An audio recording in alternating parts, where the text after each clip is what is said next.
કપરાડા કુંભઘાટ પાસે ગમખ્વાર અકસ્માત, 7 લોકોના ઘટના સ્થળે મોત।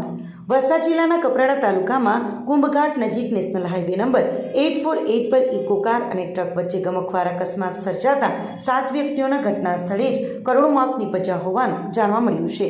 મૃતકોમાં 2 મહિલાઓ અને 5 પુરુષોનો સમાવેશ થાય છે।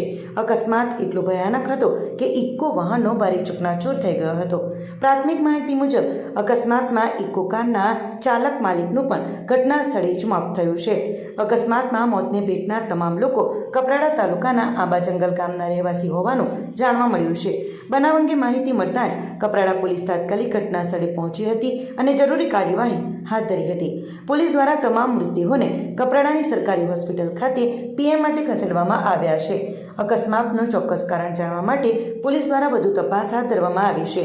આ ગંભીર અકસ્માતના પગલે સમગ્ર કપરાડા પંથકમાં શોકની લાગણી પ્રસરી ગઈ છે।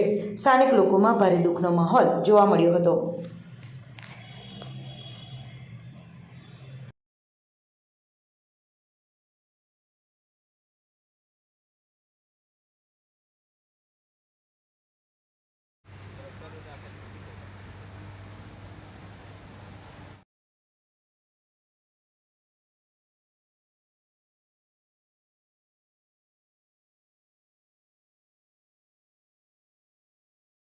કપરાડા વિધાનસભા મત વિસ્તારની અંદર આજે મારા વિસ્તારની અંદર ખૂબ દુઃખદ ઘટના છે। કારણ કે કપરાડા તાલુકાનું આંબા જંગલ ગામ છે। આંબા જંગલ ગામના વતની કોઈ નાના પોંડા કોઈ સામાજિક કામસર ઇકો ગાડીમાં જતા હતા। કુંભઘાટ એટલે કે કપરાડાથી નાના પોંડા તરફ જતા 1-1.5 કિલોમીટરની અંદર એક ટર્નિંગ છે। એ ટર્નિંગની અંદર મેક્સિમમ એક્સિડન્ટ થાય છે અને આજે રોડનું કામ પણ ચાલતું હતું।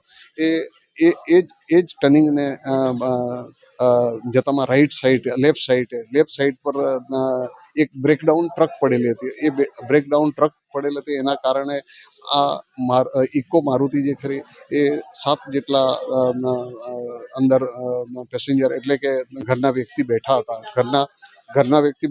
કોઈ નાના પોંડા કંઈક સામાન લેવા માટે જતા હતા અને એને પાછળથી ટક્કર લાગવાના કારણે એ સીધી આગલી ટ્રકમાં ભાગી ગયો અને સ્થળ પર 5 જેટલા યાત્રિકો એક્સપાયર થઈ ગયા। 2 યાત્રિક દવાખાનામાં હોસ્પિટલમાં સારવાર દરમિયાન એમનું પણ મૃત્યુ થયું છે।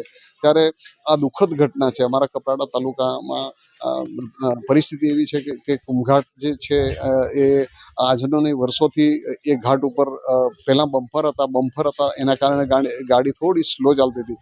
રસ્તો ખરાબ હોવાના કારણે એ બમ્પર નહીં હતા।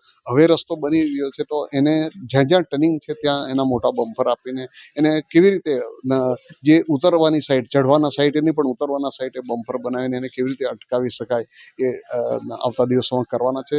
બીજું કે સરકારની અંદર અત્યારે વિધાનસભા ચાલે છે એટલે 116ની નોટિસ આપીને જેમના વહાલા સોયા જે ભાઈ બહેન દીકરી એ તો ચાલી ગયા, એમને તો આપણે એમના માટે તો એમનો જીવ ચાલી ગયો, પણ એમના પરિવારને કંઈ સહાય મળે તેના માટેની ચોક્કસ સરકારમાં રજૂઆત કરીને ને અન્ય ઘટનામાં ગુજરાતની અન્ય જિલ્લામાં આવી ઘટના બનેલી તો સરકારે વળતર આપેલું છે તો આપણે પણ એમને વળતર અપાવીશું।